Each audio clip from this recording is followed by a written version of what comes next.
하나님께 드리겠습니다. 이제 기도합니다. 아버지는 우리를 긍휼히 여기시는 하나님이십니다. 아멘. 사랑하는 사람을 잃은 아픔으로 우리는 통곡합니다. 다시는 만날 수 없기에 애통하고 한탄합니다. 우리 육신의 숨은 너무나 연약하고 칼날 같은 죽음 앞에 속절없이 꺾일 수밖에 없기에 더덥고 허무하기만 합니다. 인생이 이러한 고통으로 인해 몸부림칠 때 하나님을 떠나 죽어버린 자가 된 인간이 겪어야 하는 괴로움을 보시며 눈물을 흘리십니다. 아버지를 떠난 탕자가 거지 같은 신세가 되고 남편을 떠난 아내가 창녀로 팔리게 되고 보호자 없이 강도를 만나 죽어가는 사람이 된 것처럼 인생의 고통 속에 괴로워하는 우리를 보시며 예수님은 마음이 아파 뜨거운 눈물을 흘리십니다. 살아나라, 일어나라, 돌아와라. 내가 너를 살린다. 내 영을 너에게 불어넣는다. 너는 이제 아들로, 나의 신부로, 나의 친구로 회복되었다. 삶의 고통 가운데서 몸부림치다가 아버지의 음성을 듣습니다.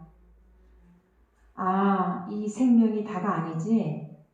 이 인생이 다가 아니지? 내 처지가 다가 아니지? 내게는 새로운 삶이 시작되었지. 영원한 아버지의 나라에 고통도 없이 슬픔도 없이 내 사랑하는 사람들과 주님과 아버지와 함께 나는 그곳에서 살 것이지. 우리를 긍휼히 여기사 아버지의 나라로 구원하시는 아버지 감사합니다. 예수님의 이름으로 사랑의 기도를 드립니다. 아멘. 요한복음 11장 1절 어떤 병자가 있으니 이는 마리아와 그의 자매 마르다의 마을 베다니에 사는 나사로라. 이 마리아는 향유를 주께 붓고 머리털로 주의 발을 닦던 자요 병든 나사로는 그의 오라비더라. 이에 그 누이들이 예수께 사람을 보내어 이르되 주여 보시옵소서 사랑하는 자가 병들었나이다 하니 예수께서 들으시고 이르시되 이 병은 죽을 병이 아니라 하나님의 영광을 위함이요 하나님의 아들이 이로 말미암아 영광을 받게 하려 함이라 하시더라. 예수께서 본래 마르다와 그 동생과 나사로를 사랑하시더니 나사로가 병들었다 함을 들으시고 그 계시던 곳에 이틀을 더 유하시고 그 후에 제자들에게 이르시되 유대로 다시 가자 하시니 제자들이 말하되 라비여 방금도 유대인들이 돌로 치려 하였는데 또 그리로 가시려 하나이까? 예수께서 대답하시되 낮이 12시간이 아니냐 낮 12시간이 아니냐 사람이 낮에 다니면 이 세상의 빛을 봄으로 실족하지 아니하고 밤에 다니면 빛이 그 사람 안에 없는 거로 실족하느니라. 이 말씀을 하신 후에 이르시되 우리 친구 나사로가 잠들었도다 그러나 내가 깨우러 가노라. 제자들이 이르되 주여 잠들었으면 낫겠나이다 하더라. 예수는 그의 죽음을 가리켜 말씀하신 것이나 그들은 잠들어 쉬는 것을 가리켜 말씀하신 줄 생각하는지라. 이에 예수께서 밝히 이르시되 나사로가 죽었느니라. 내가 거기에 있지 아니한 것을 너희를 위하여 기뻐하노니 이는 너희로 믿게 하려 함이라. 그러나 그에게로 가자 하시니 디두모라고도 하는 도마가 다른 제자들에게 말하되 우리도 주와 함께 죽으러 가자 하니라. 예수께서 와서 보시니 나사로가 무덤에 있는지 이미 나흘이라. 베다니는 예루살렘에서 가깝기가 한 오리쯤 되매 많은 유대인이 마르다와 마리아에게 그 오라비의 일로 위문하러 왔더니 마르다는 예수께서 오신다는 말을 듣고 곧 나가 맞이하되 마리아는 집에 앉았더라. 마르다가 예수께 여짜오되 주께서 여기 계셨더라면 내 오라버니가 죽지 아니하였겠나이다. 그러나 나는 이제라도 주께서 무엇이든지 하나님께 구하시는 것을 하나님이 주실 줄을 아나이다. 예수께서 이르시되 내 오라비가 다시 살아나리라. 마르다가 이르되 마지막 날 부활 때에는 다시 살아날 줄을 내가 아나이다. 예수께서 이르시되 나는 부활이요 생명이니 나를 믿는 자는 죽어도 살겠고 무릇 살아서 나를 믿는 자는 영원히 죽지 아니하리니 이것을 내가 믿느냐. 이르되 주여 그러하여이다. 주는 그리스도시요 세상에 오시는 하나님의 아들이신 줄 내가 믿나이다. 이 말을 하고 돌아가서 가만히 그 자매 마리아를 불러 말하되 선생님이 오셔서 너를 부르신다 하니 마리아가 이 말을 듣고 급히 일어나 예수께 나아가매 예수는 아직 마을로 들어오지 아니하시고 마르다가 맞이했던 곳에 그대로 계시더라. 마리아와 함께 집에 있어 위로하던 유대인들은 그가 급히 일어나 나가는 것을 보고 곡하러 무덤에 가는 줄로 생각하고 따라가더니 마리아가 예수 계신 곳에 가서 배웠고 그 발 앞에 엎드려 이르되 주께서 여기 계셨더라면 내 오라버니가 죽지 아니하였겠나이다 하더라.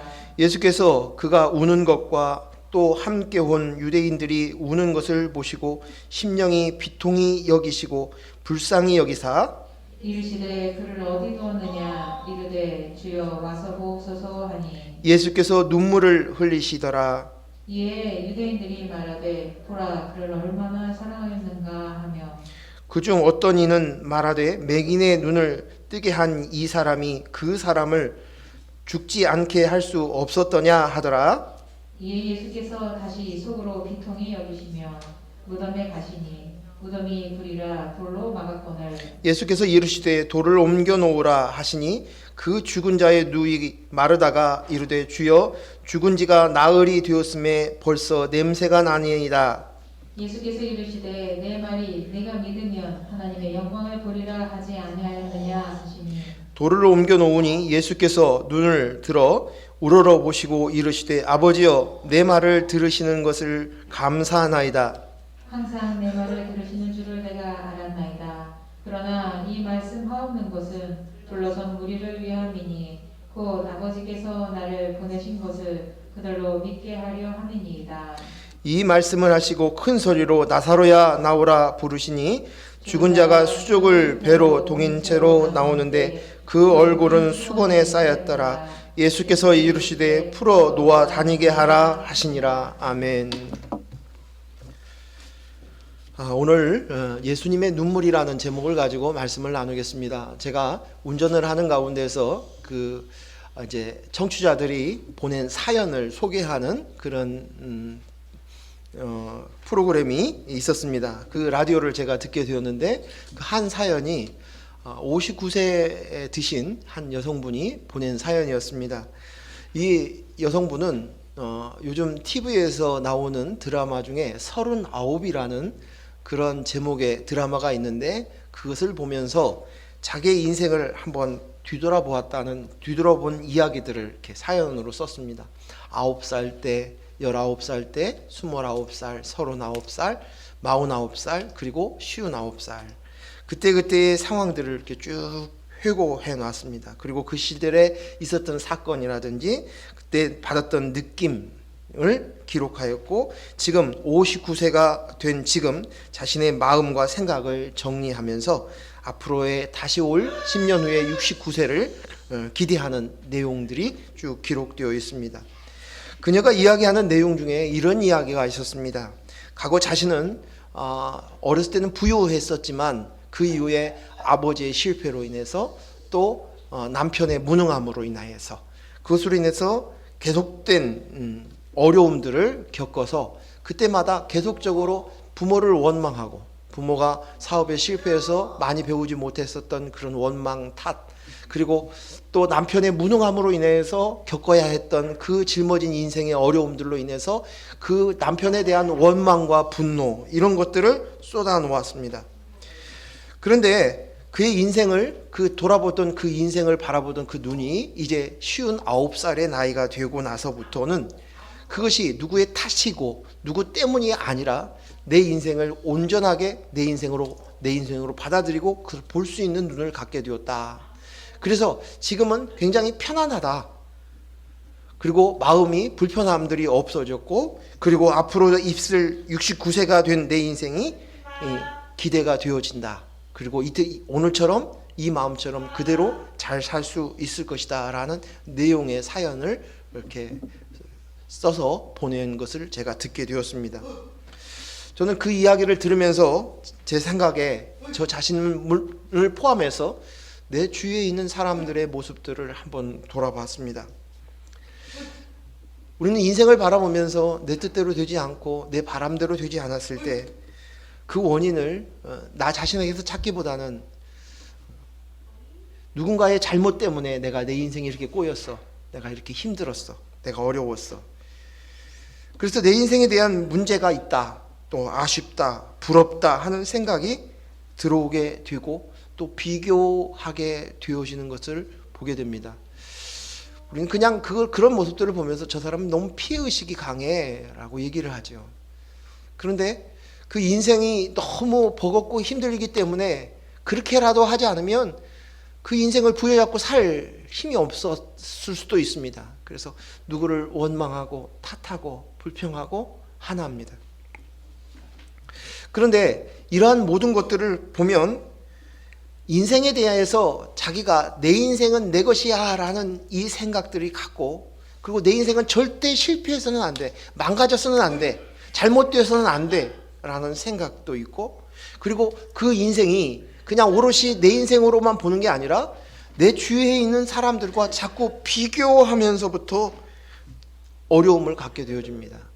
즉 다시 말해서 영생의 삶을 살고 있는 이 우리들의 그 삶을 바라보는 이 인생의 관점들이 열리지 않으면, 이것에 대해서 바라보는 인식들이 바르게 되지 않으면 우리는 그 인생을 부여잡고 끊임없이 원망하고 탓하며 살아갈 수밖에 없습니다.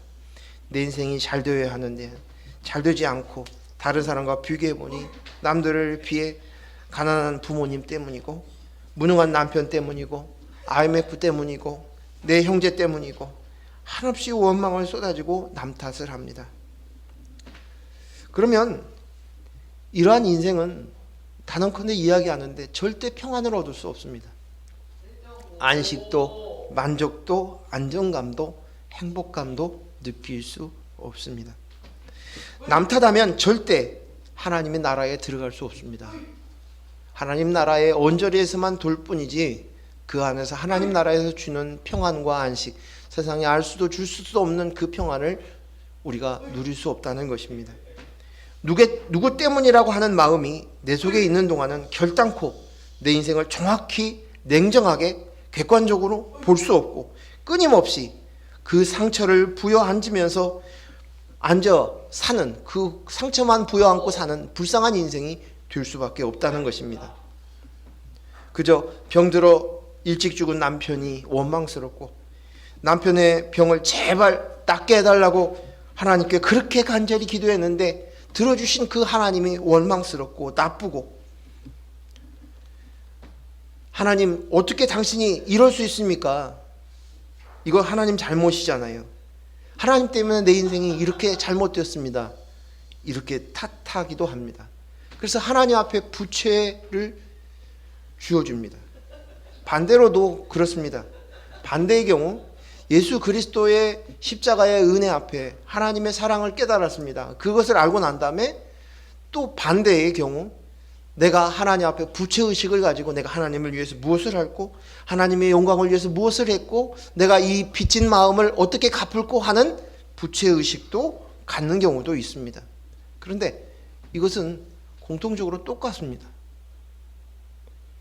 하나님께 부채를 쥐어주는 것이나 내가 부채의식을 가지고 있는 것이나 똑같다는 말은 내 인생이라는 거예요. 기준이. 내 인생의 관점에서 바라보고 있는 것이라는 것입니다. 즉 다시 말해서 근본이 잘못되었습니다. 시작이 잘못된 것입니다. 내 인생이 있고 그 내 인생을 반드시 잘 되어야 하고 성공해야 되는 것이 내 인생이다. 이것입니다. 모든 시작이 내 인생으로부터 시작되는 것이에요. 그런 사람은 하나님과 관계를 처음부터 잘못 시작하는 것입니다. 첫 단추가 잘못 꿰어져 있기 때문에 그 나머지는 다 어그러져 버릴 수밖에 없는 것입니다. 내 인생이 있다는 생각으로부터 시작하면 신앙생활을 아무리 열심히 해도 내 인생을 붙잡고 사는 것입니다. 하나님을 섬기는 것도 성경 말씀을 읽고 열심히 그것을 지키려고 살아가면서도 내가 하나님을 잘 섬기는 사람이 될 거야 하는 열정을 다하는 사람이라 할지라도 그 내용을 그 속을 잘 들여다보면 사실은 내 인생의 성공을 꿈꾸면서 하는 것이에요. 내 인생이 잘 되기를 바라는 마음에서 그 또한 그 일을 하는 것이. 그러니까 처음 시작이 잘못되었다는 것이. 내가 예수를 잘 믿는다. 그 생각 속에서 저는 어렸을 때 들었던, 어른들에게 들었던, 선생님에게 들었던, 아니면 누군가의 설교를 통해서 들었던 그 마음속에서 뭐냐면 예수 잘 믿는 거 그 천국 가기 위함이에요. 그러면 결국 그것은 뭐예요? 내가 잘 되기 위함이에요. 또 예수를 잘 믿어, 전도도 많이 해야 돼, 봉사도 많이 해야 돼 라고 얘기했는데 그 말을 잘 들어보면 그러면 하나님 나라에서 하나님이 상급을 주신다? 이렇게 얘기해 주시는 거예요. 그럼 누구를 위한 것이에요? 내 인생을 위한 것이에요. 크게 잘못됐습니다. 꼬여져 있는 거예요. 내가 어렵고 힘든 사람을 위해서 봉사하고 희생하고 내가 안 먹고 안 입고 전략해서 그것을 선교를 하고 전도하고 어려운 사람들을 구제하고 또 하나님을 잘 섬기기 위해서 새벽 예배도 빠지지 않고 주일 성수도 하고 금식 기도도 하고 교회의 모든 활동이 내 사생활보다도 먼저 우선순위로 늘 앞서서 하였지만 그 모든 것이 결국 내 인생을 위해서 한 것일 수 있다는 것이에요. 복음을 처음부터 잘 깨닫지 못했기 때문에, 잘 설명을 듣지 못했기 때문에 계속 거기서부터 쌓아가는 것이에요. 열심히 단을 쌓아가는데 나중에 보니까 밑바닥에 기초가 잘못된 곳 위에 세워진 것이 모래 위에 세워진 집과 같은 것입니다. 내 생각이 있고 내 인생이 있고 그 위에 하나님은 계시고 그 하나님을 열심히 섬긴다면 그것은 종교입니다. 인본을 바탕으로 한 신앙인 것입니다. 그런데 이것이 오늘 우리가 가지고 있는 신앙의 패턴 가운데 우리가 매일매일 십자가 앞에서 죽어야 될, 깨뜨려야 될 이것이 정말 어렵고 힘들어요. 저 자신 포함해서 마찬가지입니다. 내 인생의 기준 안에서 모든 것을 보고 바라보는 거예요. 신앙생활도. 참 깨지기 어렵습니다. 아무리 말을 듣고 설교를 듣고 또 설명을 듣고 근데 뒤돌아보면 모두 한쪽으로는 내 인생을 붙들고 있는 거예요. 피해의식에 쌓여서 내 인생 잘 되어야 돼 이러고 있는 것입니다. 또 우리가 어떤 어려움이나 환난을 당하면 하나님이 좋게 해주려고 이런 환난을 주신 거야. 응? 이렇게 말을 하기도 하고 말을 듣기도 합니다. 어려운 일을 당한 사람한테 그렇게 위로를 건너기도 합니다. 하나님께서 좋은 거 주시려고 그런 거야. 그런 일이 생겨난 거야. 하지만 그 생각 속에 어려움이 있어도 결국 그것을 바탕으로 해서 나중에 네 인생이 잘 될 거야 라는 것이 다를 바 없어요. 아직도 여전히 내 인생이 주인공이에요. 하나님께서 나를 잘 알고 계셔. 그래서 나에게 좋은 것을 하나님이 주시기 위해서 그렇게 하신 거야. 근데 이런 생각을 그 고난을 당하고 환난을 당한 그 앞에서 이런 이야기를 했을 때 우리는 그것을 보면서 뭐라고 얘기냐면 그 사람 믿음이 있어. 믿음의 눈으로 그 일을 볼 줄 아는구나. 신앙이 훌륭해. 라고 얘기합니다. 물론 저도 그런 이야기를 많이 했습니다. 그리고 어려운 당한 성도들을 향해서 이런 이야기를 했었던 적도 수없이 많습니다. 그러면서 우리가 대표적으로 어디를 생각하냐면 욥의 고난을 생각합니다. 그 욥의 고난을, 그 환난을 당하고 고난당하는 그것을 보면서 시작은 미약에 했으나 내 나중은 창대하리라.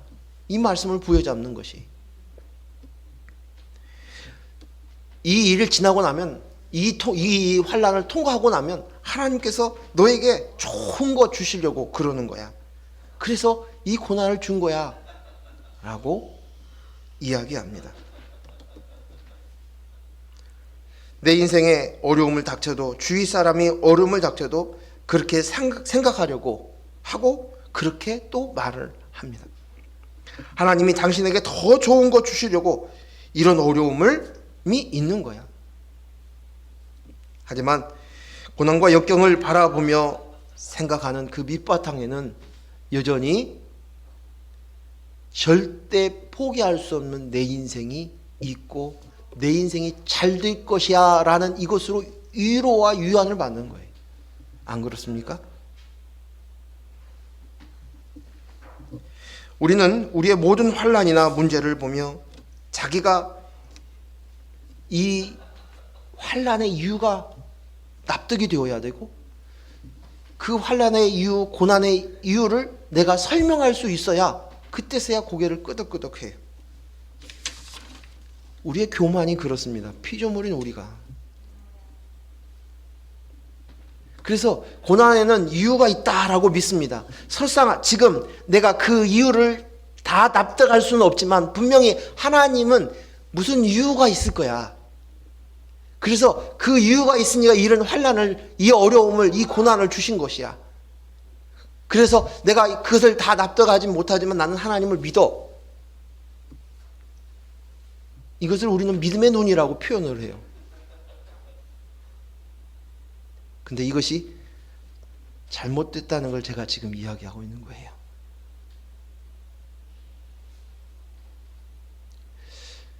이건 쉬운 얘기가 아닙니다. 오늘 이 말씀을 들으면서 잘 곱씹어 보시기 바랍니다. 영상으로 듣고 있는 우리 성도님들도 이 말씀을 가볍게 듣지 마시고 잘 곱씹어 보시기 바랍니다. 이건 믿음의 눈으로 바라보는 훌륭한 눈을 가지고 있다고 얘기할 수도 있겠지만, 그러나 그 종착역이 그래서 내 인생이 잘 될 거야 라는 생각의 그 바탕에, 밑바탕에 깔려 있다는 거예요. 잘못된 거예요. 자, 그래서 오늘 이 말씀의 주제는 뭐냐면, 내가 우리 인생을 살아가면서 많은 일들을 겪게 되고 경험하고 있는 이 모든 일 속에서 그것을 내가 어떻게 봐야 될 것인가. 내가 붙들고 있는 인생이, 내가 지금 경험하고 인생을 살아가는데 그 인생을 살아가는 그 인생을 무엇으로 바라봐야 될 것인가, 어떤 관점으로 봐야 될 것인가, 이 이야기를 오늘 나누려고 오늘 본문의 말씀을 선택했습니다. 자, 오늘 본문의 말씀을 생각해 보겠습니다. 예수님께 나사로의 유독함을, 그 소식을 전해 듣습니다. 그런데 그 나사로는 오늘 본문 1절, 2절, 3절에 보면 아주 예수님과 각별한 사이였음을 이야기하고 있어요. 그래서 설명하고 있습니다. 1, 2, 3절 제가 한번 읽어보겠습니다. 어떤 병자가 있으니 이는 마리아와 그의 자매 마르다의 마을 베다니에 사는 나사로라. 베다니와 예루살렘은 한 50, 불과 한 5리 정도 각각 거리가 얼마 떨어져 있지 않습니다. 그래서 언제나 유대 지방을 지나갈 때, 예루살렘을 갈 때는 베다니에 가서 이 나사로와 마리아, 마르다의 이 가정에 방문하여서 쉬고 가셨다는 것을 우리는 알고 있습니다. 이 마리아는 향유를 주께 붓고 머리털로 주의 발을 닦던 자요, 병든 나사로는 그의 오랍이더라. 3절에 이에 그의 누이들이 예수께 사람을 보내어 이르되 주여 보시옵소서, 사랑하는 자가 병들었나이다. 나사로가 병들었다는 이야기를 오늘 성경에 뭐라고 하냐면 사랑하는 자가 병들었다라고 얘기합니다. 또 5절에 보면 이렇게 얘기합니다. 예수께서 본래 마르다와 그의 동생과 나사로를 사랑하시더니, 오늘 예수님께서 이 가정을, 이 남매를 얼마나 사랑했느냐는 것을 지금 성경에 계속적으로 이야기하고 각별하였다는 것을 말씀하고 있습니다. 그런데 예수님은 나사로가 위독하다는 소식을 들었는데도 불구하고 급히 나사로에게 달려가는 것이 일반적인 생각인데, 그런데 예수님은 그렇게 나사로를, 마리아와 마르다를 그렇게 사랑한다고 2번이나 반복해서 써 있는데도 불구하고 예수님은 그에게 달려가지 않습니다. 그리고 이틀이 지나 3일이 되는 때에 나사로에 있는 베다니로 달려갑니다. 떠납니다. 그리고 도착했을 때는 이미 나사로가 죽은 지가 사흘이 되었고 이미 장사가 끝난 상황입니다. 그 지역은 무더운 날씨 때문에 우리처럼 3일장을 하고 5일장도 하고 또 어떤 경우는 더 많은 장을 하지만 그 무더운 날씨 가운데 있기 때문에 돌아가시고 나면, 죽고 나면 바로 장례를 하는 것이 관습입니다. 이때 남겨진 마리아와 마르다가 예수님을 향하여서 원망을 쏟아놓습니다. 자기 오빠를 잃어버린 그 슬픔 앞에서 예수님을 향해서 원망합니다. 그것이 마리아도 그렇고 마르다도 그렇습니다. 21절 읽겠습니다. 마르다가 예수께 여짜오되 주께서 여기 계셨더라면 내 오라비가 죽지 아니하였겠나이다. 또 32절 말씀에 마리아가, 이번엔 마리아입니다. 마리아가 예수 계신 곳에 가서 비었고 그 발 앞에 엎드려 이르되 주께서 여기 계셨더라면 내 오라비가 죽지 아니하였겠나이다 하더라. 그리고 여기서 끝나는 게 아니라 조문하러 왔던 사람들도 예수를 향하여 원망의 말을 쏟아놓습니다. 37절에 그 중에 어떤 이는 말하되 맹인의 눈을 뜨게 한 이 사람이 그 사람을 할 수 없었더나 하더라. 사랑하는 사람, 사랑하는 오빠의 죽음 앞에 얼마나 슬프고 애통하겠습니까? 얼마나 허전하겠습니까? 그러자 이제 예수님 앞에 원망을 하고 탓하는 그러한 이야기들을 쏟아놓는 것입니다. 사실 사람은 누구나 병들고 사고가 날 수도 있고 나이 먹으면 다 죽습니다. 이것이 자연의 이치고 섭리입니다. 그런데 오늘 그 사랑하는 사람들과 이 아픈 이별을 하고 나니까 예수님이 조금만 빨리 왔어도, 예수님이 계셨더라면 내 오빠가 죽지 않았을 텐데, 어쩌면 이 모든 것이 예수님 탓이라고 돌리고 싶은 그 슬픔에 이렇게 쏟아놨을런지 못합니다. 그러려는지도 모릅니다. 그러나 사람의 누구나 겪는 생로병사는 누구에게나 다 있습니다. 인생을 바라보는 눈이 내가 원하는 것, 내가 원하는 것, 내 뜻대로 되어지는 것, 그 내 인생이 내 뜻대로 되어지기를 바라는 그 마음이 있는 것을 우리는 이해합니다. 하지만 하나님 편에 봤을 때 우리의 인생을 내 뜻대로 하려고 하는 이런 피조물이 창조주 앞에 할 수 없는 이야기인 것이,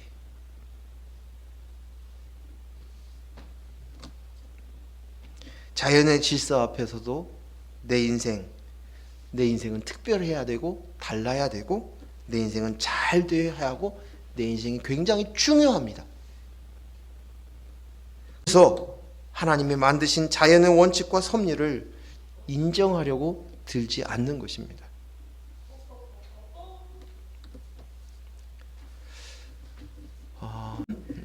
사람에게 그 죽음은, 죄송합니다, 조금 거북할런지 모르지만 죽음의 이별은 하나님이 우리에게 주신 선물입니다.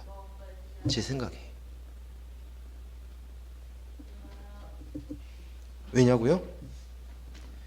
너무도 슬프고 아픈 이별이지만 내가 하나님이 아니구나, 피조물이구나, 창조주가 계시는구나 깨닫게 해주시고, 이 일로 인하여서 메시아이신 예수 그리스도를 찾을 수 있기 때문입니다. 내가 흙이구나, 먼지이구나, 이것을 우리가 인식하지 않을 수 없는, 그 중에 한 친구가 그 췌장암이 되어서 암으로 곧 죽게 된 상황이에요. 부의 판정을 받고 이 세 친구들이 그 위기 속에서 그 상황들을 겪어가면서 서로 위로하고 또 상처를 부여안고 이별을 하고, 그리고 그 마지막 순간에는 그 40살이 되어서의 그 잃어버렸던 그 계절을 다시 겪어보면서 그 슬픔을 안으면서도 지나는 그 모습으로 마지막을 이야기하는 그런 장면입니다. 저도 그 내용 마지막 부분을 보았는데, 그 보면서 혼자서 그 드라마를 보면서 나도 모르게 마음이 야릇하고 눈물이 났어요. 저의 친구가 생각이 나서였고, 또 그 모습을 보면서 내 인생이 뭐지? 인생이라는 게 뭐지? 또 인생에 대해서 다시 한번 냉정하게 바라볼 수 있는 그런 시간들이었습니다. 죽음은, 이별은 우리를 겸손하게 해줍니다. 그래서 이 죽음 앞에서 우리는 한여름날에 시원한 물에 냉수 마찰을 하는 것처럼 우리를 정신을 들게 만듭니다. 죽음은 내 인생을 살아가는 데 있어서 정신을 차리게 하는 선물과 같습니다. 꾸벅꾸벅 졸다가 회초리를 한 대 맞고 정신을 바짝 챙긴 그러는 순간과 같다고 생각이 되어집니다. 예수님께서는 슬퍼하는 유족과 조문객을 바라보면서 오늘 놀랍게도 예수님이 우신다고 성경에 기록되어 있습니다. 한번 볼까요? 33절에서부터 35절까지 한번 보겠습니다. 같이 읽습니다. 33절. 예수께서 그가 우는 것과 또 함께 온 유대인들이 우는 것을 보시고 심령에 비통히 여기시고 불쌍히 여기사 이르시되 그를 어디에 두었느냐 이르되 주여 와서 보옵소서 하니 예수께서 눈물을 흘리시더라. 예수님께서 흘리신 눈물은 왜 흘리셨을까요? 눈물의 의미를. 그 첫 번째 이유는 사람이신 예수님께서 사랑하는 이와 헤어짐의 이별 앞에서 흘리는 슬픔의 눈물이었을 것이라고 생각이 되어집니다. 이것은 당연하게 생각할 수 있는 일입니다. 그런데 오늘 이 본문의 말씀을 잘 읽어보시면 이것만은 아닙니다. 한번 생각해 보세요. 예수님께서는 하나님이십니다. 나사로가 죽고 난 이후에 그 삶을 이미 예수님은 알고 계십니다. 영생의 삶을 위해서 예수님은 알고 계셨고, 예수님을 영접하고 오늘 마르다의 고백처럼 그 부활을 믿는 그런 신앙이 있었습니다. 그런데 예수님이 눈물을 흘리셨어요. 이것은 나사로의 죽음을 때문에 흘리는 눈물이 아니었습니다. 나사로의 죽음을 바라보며 슬퍼하고 있는 마리아와 마르다와 그 주변에 있는 유대인들을, 그 사람들 때문에 흘리는 눈물이라는 것이, 그들이 아직도 깨닫지 못하고 있기 때문에, 그들이 알지 못하고 있기 때문에, 그들이 인식하지 못하고 있기 때문에, 그것 때문에 안타까워하며 흘리신 눈물이라는 것입니다. 그들이 참 복음을 깨닫지 못하고 겉에 보여져 있는 죽음만을 바라보면서 슬퍼하며 애통해하며 애절해하는 그 모습이 마음 아파하시며 그것으로 인해서 흘리신 것입니다. 성경에는 예수님께서 우시는 장면이 딱 이 본문 말고 또 한 장면이 나옵니다. 2번 나옵니다. 그 장면이 어디냐면 누가복음 19장에 나와 있습니다. 한번 보겠습니다. 누가복음 19장 41절.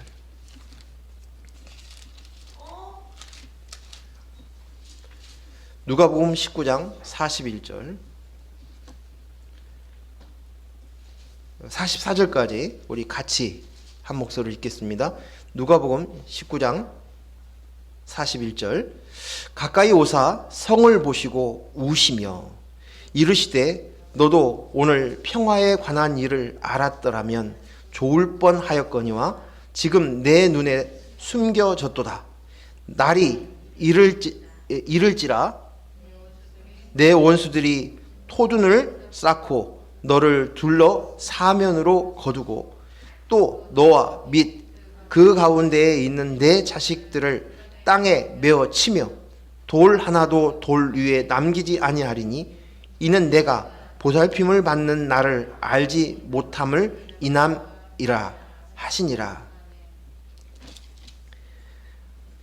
예수님께서 예루살렘 성을 바라보시면서 우셨습니다. 예수님이 왜 예루살렘 성을 바라보며 우셨습니까? 그들이 신앙의 본질을 깨닫지 못하였기 때문이에요. 그들은 눈에 보여지는 성전만 붙들고 삽니다. 그들이 가지고 있는 율법에 붙들려 살고 있는 것이 성전의 본체이신 예수님이 오셨는데도 그들이 알지 못하는 거예요. 깨닫지 못하는 거예요.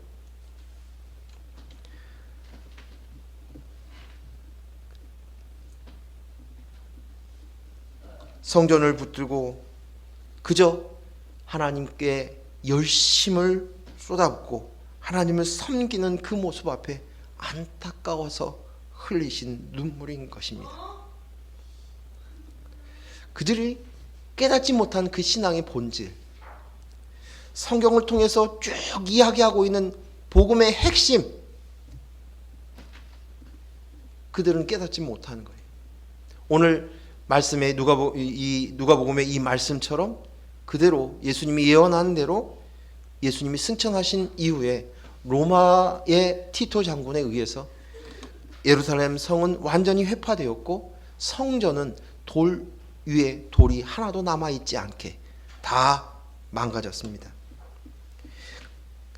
그들이 가지고 있었던 그 율법대로 살기 위해서 율법을 붙들고 씨름하였던 그들, 그래서 내가 하나님을 잘 섬기리라, 그래서 하나님께 인정받으리라, 내 인생의 가치를 거기에다 두고 살고 있는 그들, 하나님의 열심이었던 그들, 그 율법 속에서 보여주고자 하셨던 하나님의 본질, 신앙의 본질, 그들은 깨닫지 못한 것이 그저 내가 하나님을 잘 섬기려고만 하였던 그들이었습니다. 그래서 그들의 모습을 보면 답답해 하신 것이, 애통해 하시는 것이, 오늘 나사로의 죽음 앞에서 그 육신의 죽음만 바라보면서 그 이별을 아쉬워하고 애통해하며 그것만 붙들고 있는, 그리고 그것으로 인해서 예수님을 원망하고 탓하는 그들 앞에서 예수님께서 아직 깨닫지 못한 그들로 인해서 애통해하시는 눈물인 것입니다. 눈에 보이는 그 죽음은 진정한 영생을 가르치기 위함인데, 눈에 보이는 그것은 정말 보이지 않는 것을 가르쳐 주시기 위해서, 그 죽음을 통해서 너에게 영생의 삶을 가르치기 위해서 허락하신 것임에도 불구하고 복음의 본질을 깨닫지 못하고 그저 그것으로 내 인생만 붙들고 있는 그 모습 앞에서 애통해 하시고 분통히 여기시며 눈물을 흘리신 것입니다.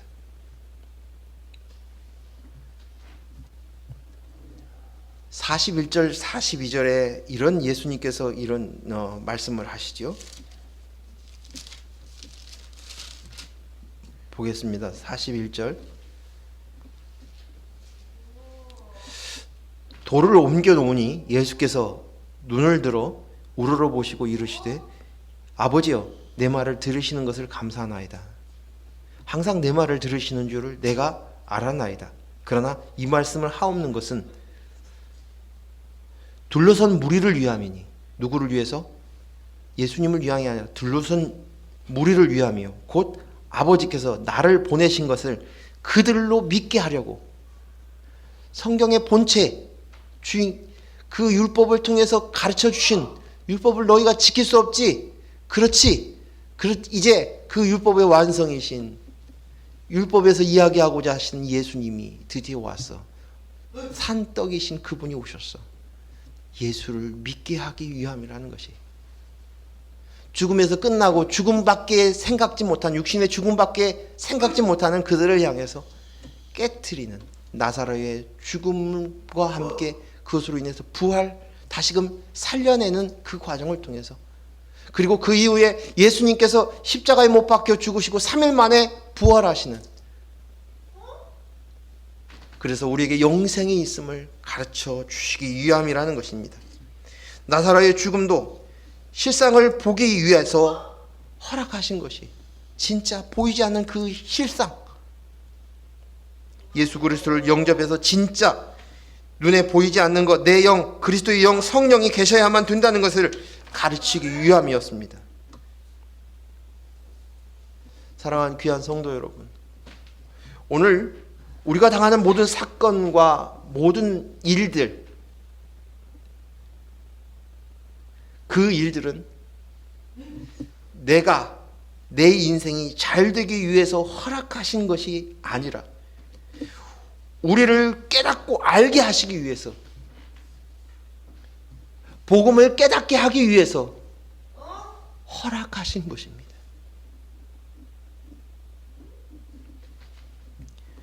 예수님께서 마르다에게 내 오라비가 다시 살아나리라고 말씀하니까 마르다가 마지막 날에 부활에 다시 살아날 것이라고 믿음의 고백을 합니다.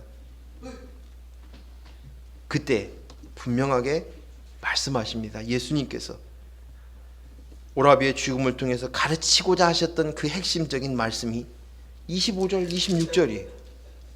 25절, 26절. 우리 같이 한 목소리로 읽겠습니다. 25절, 26절. 시작. 예수께서 이르시되 나는 부활이요 생명이니 나를 믿는 자는 죽어도 살겠고 무릇 살아서 나를 믿는 자는 영원히 죽지 아니하리니 이것을 내가 믿느냐? 아멘. 예수 그리스도가 있어야 한다는 것을 말씀하시는 것이, 죽어도 살겠고의 죽어도의 원어상의 표현은 그가 죽을지라도 라는 말입니다. 그가 죽을지라도 계속해서 살리라. 살아서 나를 믿는 자, 이 여기서 살아서는 육신의 죽음을 이야기하는 것이 아니에요. 이 살아서 믿는 것은 그리스도의 영이 그 안에 거하여, 하나님의 영이 그 안에 거함으로 인해서 살아있는 생명이 있게 되어지는 자, 생명이 있어서 살아난 자, 그 자는 사나 죽으나 상관없이 영원히 산다는 것이. 그래서 이 말이 같은 말이에요. 25절 26절이 오직 그리스도의 영이 있어야 돼. 이것이 영원히 죽지 않는 것이야. 영생의 삶이야. 너희가 나를 믿으면 이렇게 된다는 것이 영생의 삶을 이야기하고 있는 것입니다. 나사로의 죽음을 통해서 예수님이 죽은 나사로를 살렸지. 예수님이 죽은 나사로를 살렸지. 너희도 그래, 예수를 믿어. 예수님을 주인으로 모신 즉 그리스도의 영, 하나님의 영, 성령을 모신 자는 영생하게 돼. 영생의 삶, 이게 진짜야. 이것을 위해서 내가 왔어. 나를 믿어야 돼. 육신의 죽음만을 붙들고 있는 그들을 향해서 이것을 깨치게 하기 위해서 오늘 이 죽음, 이 이별을 경험하게 하신 것입니다. 이것이 하나님이 허락하신 나사로의 죽음과 다시 살리신 그 목적인 것입니다. 이제 말씀을 정리해 보겠습니다. 사랑하는 성도 여러분, 오늘 우리는 내 인생을 붙들고 언제까지나 내 인생을 하시며 살아가시겠습니까? 내 인생 잘 돼야 돼. 손해봐서는 안 돼. 내 인생을 위해서 하나님께 기도하고 빌고 하나님께 잘 보이려고 언제까지 하시겠습니까? 내 인생을 붙들고 있으니 남 탓하게 되고 남에게 원망하며 또 하나님을 향하여서 불평과 불만을 쏟아내는 것입니다. 이제 내 인생을 제대로 있는 그대로 볼 수 있는 눈이 열려지기를 바랍니다. 인생이 실패하면 어떻게 해? 이거 그만하시고, 인생은 우리에게 허락하신 것, 우리에게 허락하신 어떤 환난을 당하거나 고난을 당하거나 어려움들을 겪거나 어두운 터널을 통과하고 또 실패하고 이별하고 이혼도 하고 또 망하기도 하고 사별도 하고 또 배신도 당하기도 하고 부도도 나기도 하고 하면서, 아니 반대로 뭐 어떤 사업이 잘 되어지고 내가 원하는 대로 잘 되어지고 자식이 잘 되어지고 기쁨을 얻고 또 자기가 바라던 것들을 이루어서 꿈 같은 순간들을 경험했던 이 모든 것들을 통해서 그리스도의 영이 있어야 하는구나, 영생이 있구나, 하나님의 나라가 있구나, 내가 그리스도를 모시고 연합되어야 한 몸이 되어야 하는구나, 이것이 하나님이 주신 목적이에요.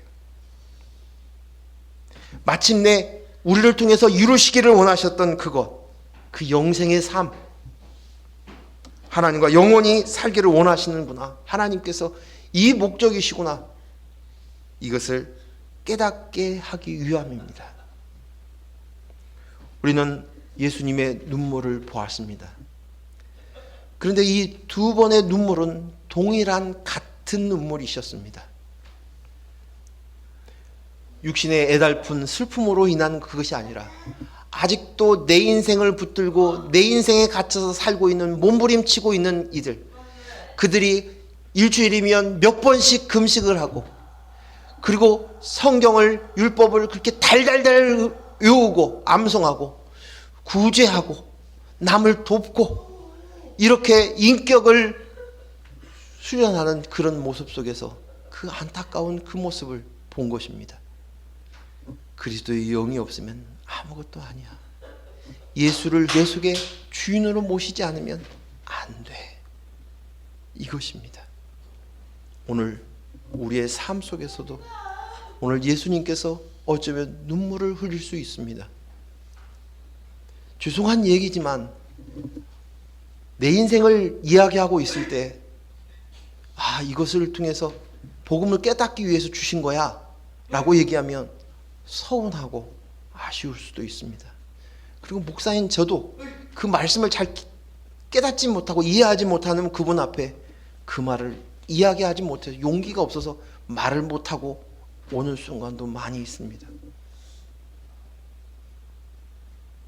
그런데 오늘 우리는 그 일들, 그 상황 속에서 결국 나한테 좋은 것을 주기 위해서, 내 인생을 잘 되게 하기 위해서 그것을 허락하셨다, 그것이 아니라 정말 잘 되게 하는 그것, 그리스도 영으로 나입니다, 이것을 깨달아야만 그가 내 속에서 이것이 이루어졌다는 사실들을 인식하기 위해서 이 모든 일을 허락하셨다는 이 관점과 이 생각으로 바라볼 수 있기를 바랍니다. 그래서 하나님이 우리에게 이 모든 것을 허락해 주신 것입니다. 그리고 이것을 여러분의 삶 속에서 점점 더 깨달아지고 인식되어지기를 소원합니다. 기도하겠습니다.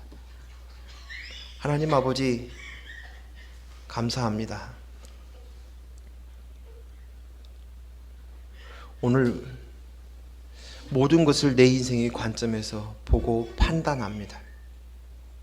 그리고 내 인생은 실패해서는 안 된다고 생각하기에 한 번뿐인 이 인생을 부여잡으면서 그러기에 내 인생에 방해가 되었고 내 인생에 마이너스를 주었던 사람을 향해 탓하며 피해의식에 붙들려 사는 경우들도 많이 있습니다.